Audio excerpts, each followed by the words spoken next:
This week I'm in Bangkok, Thailand, meeting with social entrepreneurs, social innovators, looking at the city and how it is poised for the next generation of social innovation, social entrepreneurship in Asia.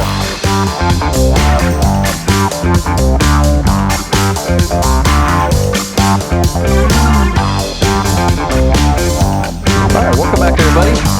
Brubaker, Shanghai-based social entrepreneur here in Bangkok, Thailand. Now, as you know, I'm a huge fan of looking at the cities, looking at the systems, trying to figure out how we're going to fit 2 billion more people into Asia's cities.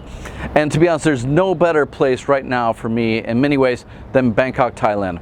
The energy, the way it's developing, the people that are here, and I've really come away with this is an amazing place, be it the city of Bangkok or the country of Thailand, to really take a look, to set up shop, to try and find ways to bring the tools, technology, platforms, products to a place that is in absolute need of a better model. When looking at Thailand and looking at the city of Bangkok itself, I mean, you just have an amazing amount of people coming into the city. And unlike China, we're able to rely upon the government itself to enact and enforce a lot of really strong regulations. In Thailand, they're still in that process. They're still learning. They're still trying to figure out where the problems are and address those. And there are a number of things happening here that are providing really the foundation, the puzzle pieces that will bring things together, that will solidify the movement towards a different model. And I want to highlight a few of those. The first one is the ecosystem around social innovation, social entrepreneurship, sustainability are really coming together at this point. I've met with 20 to 25 entrepreneurs in my last 2 trips, and over the last few years I've met with a lot of organizations, academics, and incubators that are really trying to bring this together.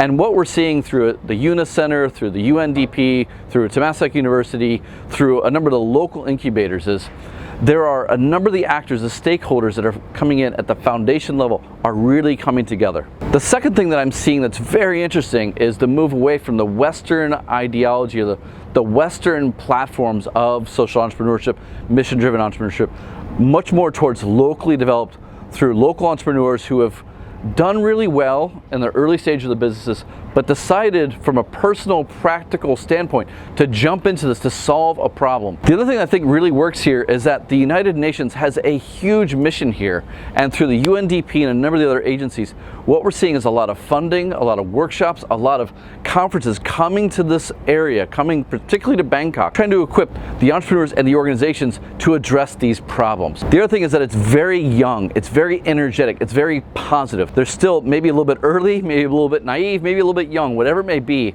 We're seeing a lot more just pick up your idea and give it a shot. Another thing that's really working for this area is that it's cheap.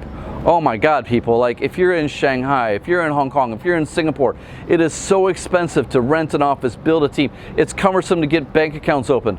But here, the rent is ridiculously cheap. The wages are very reasonable, and the quality of talent is just phenomenal in this city. But perhaps one of the most interesting aspects, and one of the reasons why I've been coming back here more frequently, is that Thailand, and Bangkok in particular, it is at the hub of India, Myanmar, Vietnam, Cambodia, Laos, Malaysia, China, Hong Kong. Like from here, it is an absolute logistics center to get anywhere in the region. And the Thais seem to have a much better understanding of how they can grow within their own market, like China, but then also how to get across borders. Now, to be honest, we are still very early days, and I kind of feel like we're in the 2nd or 3rd generation of social entrepreneurship where the stories that were being told early on versus the impact that was transacted, those first generation have by and large started to make their way out, and there's a new group coming in. But this new group is a lot smarter, they're a lot more experienced, and they have a lot clearer idea of how they're going to go forward.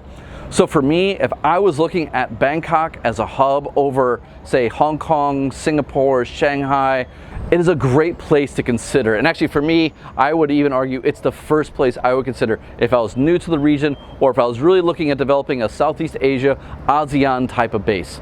It's a phenomenal place, and I really think that the foundational pieces are in place for Thailand, for Bangkok to become an amazing player, an amazing location where social innovation, social entrepreneurship really come to scale at a regional level. So thank you very much, and look forward to seeing you next week. I've had a great time here in Bangkok, and every time I come back, I just more and more opportunities to engage with people, to get involved in the ecosystem, to drive change, having really great conversations. And I hope that this conversation has inspired you maybe to think about Bangkok, think about Thailand as part of your own scale, part of maybe your entry point, or maybe something that you're looking at going forward.